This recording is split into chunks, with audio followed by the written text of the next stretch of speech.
তো ভিউয়াৰ্স আকৌ আপোনালোকৰ মাজলৈ নতুন এটা ভিডিঅ' লৈ আগবাঢ়িছো। ভিডিঅ'টো স্কিপ নকৰাকৈ সম্পূৰ্ণ শেষলৈ চাই থাকিব, কিয়নো যিসকল মহিলাই এতিয়ালৈকে অৰুণোদয় আঁচনি পোৱা নাই সেইসকলৰ বাবে এই প্ৰতিবেদনটো অতি ভাল খবৰ, অতি গুৰুত্বপূৰ্ণ খবৰ। যদি আপোনাৰ হাতত এখন ৰেচন কাৰ্ড আছে তেনেহ'লে কিন্তু আপুনি অৰুণোদয় আঁচনি লাভ কৰিবলৈ সক্ষম হ'ব। এই কথা জনালে আমাৰ ৰাজ্যৰ মুখ্যমন্ত্ৰী ডক্টৰ হিমন্ত বিশ্ব শৰ্মাই বিভিন্ন জিলাত কিন্তু প্ৰগ্ৰাম পাতি এই আঁচনি কিন্তু এনাউন্স কৰিছে, এই আঁচনি উদ্বোধনী কৰিছে।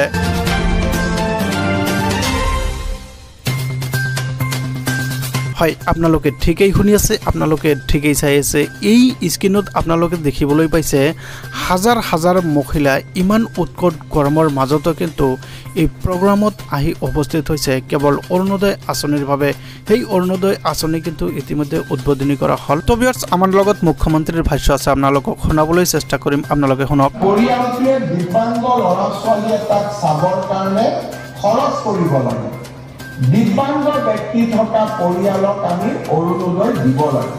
অষ্টাদশ মুকুতাৰ উন্নয়নীমালাৰ সবাতোকৈ আকৰ্ষণীয় মুকুতা হ'ব। কোনোবা পৰিয়ালত যদি স্বামীয়ে বিবাহ বিচ্ছেদ আইনমতে দিয়া নাই, তৃতীয়তে যাৰ ঘৰত দিব্যাংগ ব্যক্তি আছে, কাৰণ পৰিয়ালটোৱে দিব্যাংগ ল'ৰা ছোৱালীয়ে তাক চাবৰ কাৰণে খৰচ কৰিব লাগে। দিব্যাংগ ব্যক্তি থকা পৰিয়ালক আমি অৰুণোদয় দিব লাগে। অষ্টাদশ মুকুতাৰ উন্নয়নীমালাৰ সবাতোকৈ আকৰ্ষণীয় মুকুতা হ'ব। কোনোবা পৰিয়ালত যদি স্বামীয়ে বিবাহ বিচ্ছেদ আইনমতে দিয়া নাই, তৃতীয়তে যাৰ ঘৰত দিব্যাংগ ব্যক্তি আছে, কাৰণ পৰিয়ালটোৱে দিব্যাংগ ল'ৰা ছোৱালীয়ে তাক চাবৰ কাৰণে খৰচ কৰিব লাগে। দিব্যাংগ ব্যক্তি থকা পৰিয়ালক আমি অৰুণোদয় দিব লাগে। অষ্টাদশ মুকুতাৰ উন্নয়নীমালাৰ সবাতোকৈ আকৰ্ষণীয় মুকুতা হ'ব। কোনোবা পৰিয়ালত যদি স্বামীয়ে বিবাহ বিচ্ছেদ আইনমতে দিয়া নাই, তৃতীয়তে যাৰ ঘৰত দিব্যাংগ ব্যক্তি আছে, কাৰণ পৰিয়ালটোৱে দিব্যাংগ ল'ৰা ছোৱালীয়ে তাক চাবৰ কাৰণে খৰচ কৰিব লাগে। দিব্যাংগ ব্যক্তি থকা পৰিয়ালক আমি অৰুণোদয় দিব লাগে। অষ্টাদশ মুকুতাৰ উন্নয়নীমালাৰ সবাতোকৈ আকৰ্ষণীয় মুকুতা হ'ব।